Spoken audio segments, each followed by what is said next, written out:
Greetings. Greetings all. So, my name is Imani Evans Baskin, and this is my truth.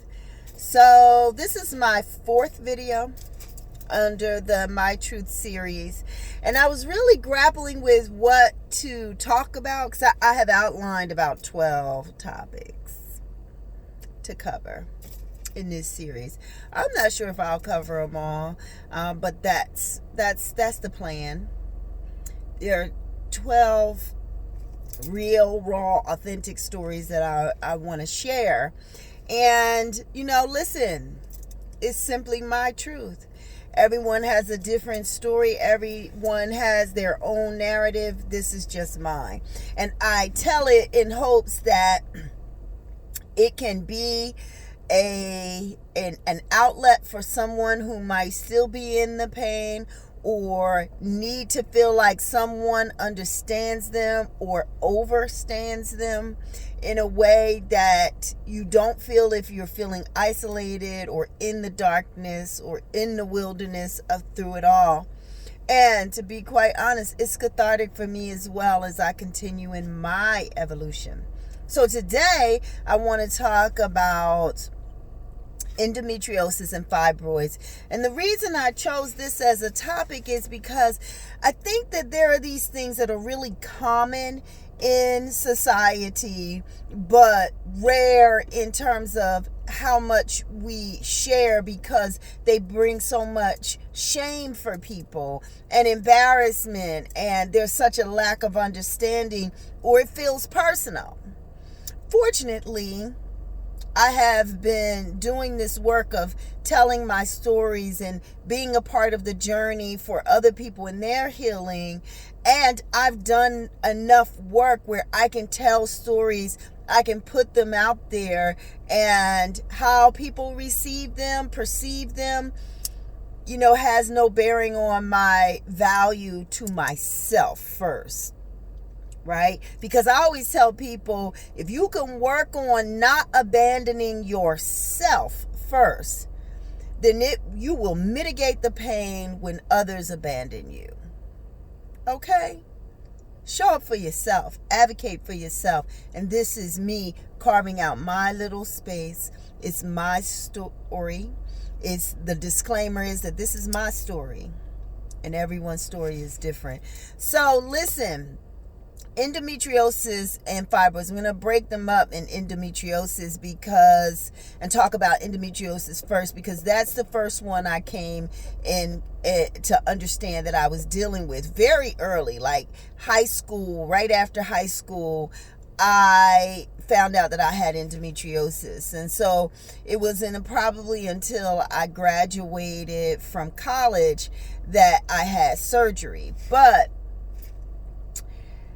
I had so much pain. Like, there would be pain with my menstrual cycle that was indescribable. And I would think to myself, other girls I would hear talking about the pain of a period, and it just wasn't coming close to what I felt. Like, mine were really painful.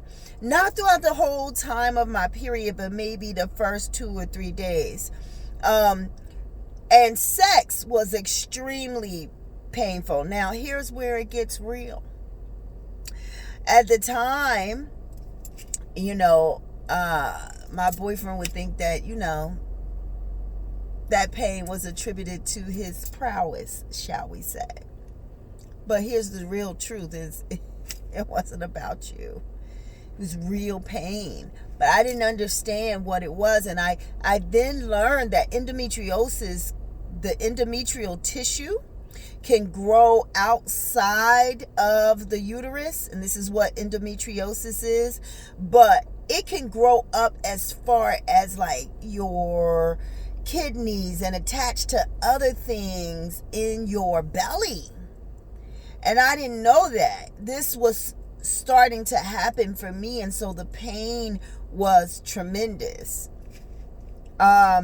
pain with sex was very tremendous. And, pain with sex, like real pain, is hard to want to talk about because it's already still in our society. Women have so much shame around sex.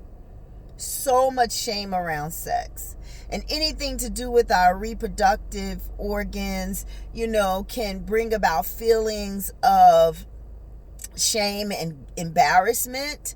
And still, with the research is telling us that when women go, particularly women of color, our issues are dismissed more at the doctor's office. So you could be there explaining it, talking about your pain, and people not hearing you. And I say this: keep going until you find a doctor who listens to you. Now, the catch-22 for me is that I found a doctor who listened to me tell my story of pain, diagnosed me with endometriosis, but it also sexually assaulted me. Now, that's going to be in another video, but suffice it to say, I went looking for pain relief and I found more pain, more trauma.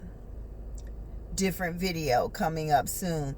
So, anyway, I had the endometrial ablation, which they do laparoscopically, right? So they went like right below the navel, through there, burned off the endometrial tissue, and told me at that time it grows back. It can grow back over time. And, they give you the, what is it called? Put you on a pill as a way to help keep your hormones balanced, and hopefully it doesn't grow back, and also to sort of control your periods as well, on birth control pills. And this is another thing that people talk about. Like, I didn't really like the idea of birth control pills because I didn't like the way they made me feel. Nevertheless, I went back on them. I will tell you, this is now many years later, and the endometrial tissue has grown back. And even to the point where, like, if I bend over, and I don't know, some people, you might actually understand this feeling and be like, oh my God, I didn't know. I wonder if I have endometriosis. And if this story resonates for you, I say go be checked out. So if I bend all the way over and hold it for a while and come back up, I don't know how to explain the pain that can happen. It's like something grips the muscles and everything in there, and I cannot speak. I can't do anything until it releases. It eventually releases, but I haven't figured out what the thing is you do to help that happen. You just have to let it happen until it's not happening anymore. It's really intense. I started finding out that I had fibroids maybe shortly after that. The fibroids came, and I will say as a side note that it's also common that sexual abuse survivors have fibroids. And now if you look at Louise Hay's book, she would talk about fibroids as a representation of rage, right? That's Louise Hay, You Can Heal Your Life, where she makes the correlation of physical dis-ease or physical or medical crisis. It makes the correlation with the emotional and spiritual connection. As a way to help you identify it so that you can heal your life, both your physical and your spiritual. Not about religion, about spiritual. So anyway, I found out I had fibroids. And, at the time, and doctors, I think, still say this, if they're not bothering you, don't bother them. I would definitely have heavy periods. And over time, it got worse and worse. And then my stomach started to pooch out down there, down low, the low part of the belly, which was a result of the fibroids. That's how big they had gotten. So in 2006, 2006. I think it was 2007. I had surgery. I had a myomectomy. Now, some people opt to have a hysterectomy. At that time, I was in my 40s and decided on a myomectomy, which I did to preserve my uterus. Now, I'm going to tell you, I'm not the girl who was a little girl and sat around thinking about getting married and having children. I mean, I figured I'd do those things at some time, but I was always very oriented toward education, and I never really thought about it, right? And it was starting to get to that point where, okay, girl, if you don't have any babies, it's about to be we get ready to be done with that idea. But just in case you want to, let's preserve the uterus. I don't have a judgment about people who decide to have a hysterectomy. I had cysts on my ovaries at age 18 and ended up having to have part of one of my ovaries removed. It crossed my mind at that time too. But by the time it came to the fibroids, I was like, okay, I kind of want to preserve the uterus. So I had the myomectomy, and I want to stop here and say, this is one of those places where I get very frustrated at how hard women can be on women, because I remember when I had the myomectomy surgery is more invasive than a hysterectomy. What she say? Yes, it is, because a hysterectomy they can pull the uterus out hole through your vagina. They can do that. They can even do some parts of it laparoscopically, put enough holes and do a partial hysterectomy that way. A myomectomy, they are cutting you from hip to hip, and they are going in, digging those fibroids out. Yes, if you have a sensitive stomach, I'm just gonna give you a warning right now.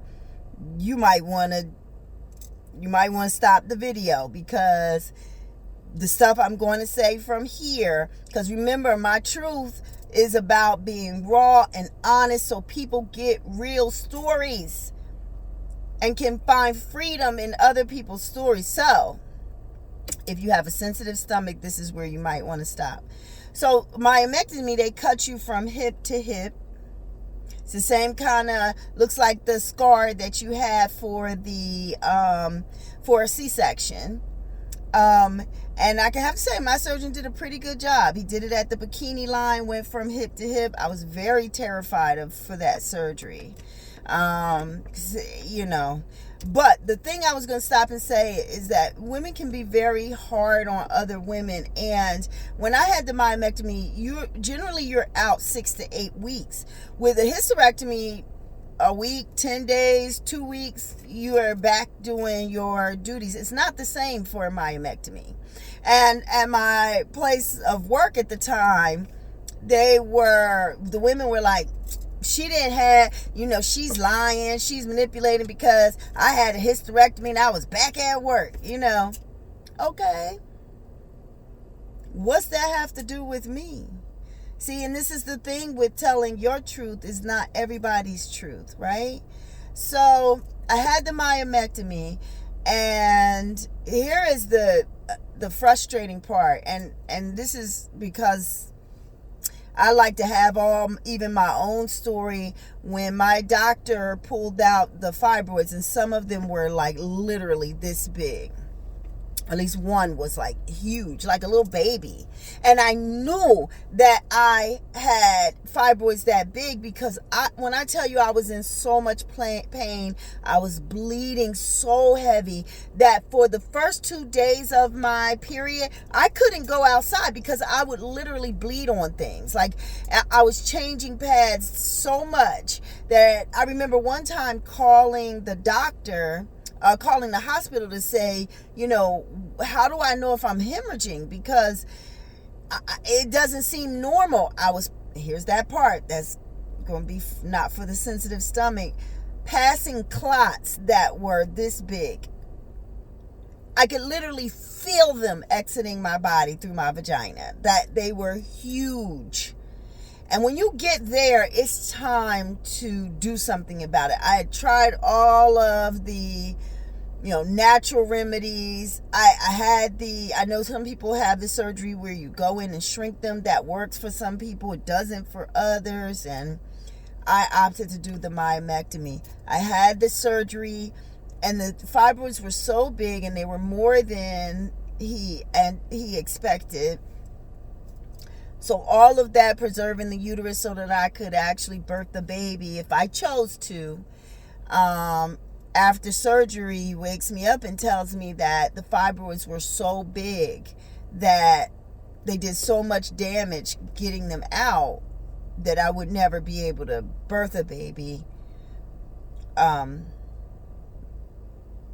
was hard. Now, it was hard, but let me just say, like I said, I never really saw myself as someone having children like I thought theoretically I would. But when I started looking at the practicality of my life, I didn't see them fitting in. But I didn't want to be told that I couldn't. That just felt like crushing. And so many people, so many women tell other women that their value is in having children, because you won't believe that I've heard that from men and women. It hurt a lot coming from women, like my only value of my breasts or my vagina or my womb is in giving life, and if I can't do that, then I don't have value, at least in that respect. And that's painful. It's very painful. So after the myomectomy, I actually got a picture of my fibroids. My doctor took a Polaroid of the fibroids and gave them to me, and I still have it to this day. That was 2007, 13 years ago, and I still have that surgery. He did an amazing job with my surgical line, but I felt so much relief because I had pernicious anemia leading up to the surgery. I was so tired and so depressed. Like, I would fight depression all the time. And it's one of the reasons why when I work with people in coaching and counseling, one of the things I always say to them is, when is the last time you had a physical? When is the last time you had a full CBC panel, so that you understand what your blood work is telling you, and that some of the things you feel emotionally could be related to, physical things, like real medical issues that are your body trying to communicate that you need to check it out, because the anemia was so pernicious. And when I'm talking about the kind of anemia that doesn't resolve with over-the-counter iron, didn't do it. And my doctor put me on Chromogen, and I felt like the sun had started to shine again. I couldn't believe that so much of my fatigue and depression had been tied to low iron. And the sky just opened up for me, and I was like, oh my God, I feel like a normal person. Fibroids also, you can, they can grow back. You can have more fibroids. Just because you have a surgery doesn't mean you will never have fibroids again. I don't know if mine have come back. I know that the endometrial tissue has come back simply because I had a different surgery in 2016, and the doctor told me he had to cut through that endometrial tissue. So now what I do, I take a series of different herbs and vitamins for a wide range of things, but keeping my immune system leveled. I take probiotics, I take anti-inflammatory things for other stuff. So all herbs and vitamins. I make sure I get a physical every year and a full metabolic panel. a full CBC panel so that I understand my blood work and if I have any deficiencies, because I realized that I had a magnesium deficiency and couldn't figure out why my hair was falling out. And sometimes people have a vitamin D deficiency, so it's really important. I want to share this with you so that other women know that you're not alone. My name is Imani. This is my truth. What's yours?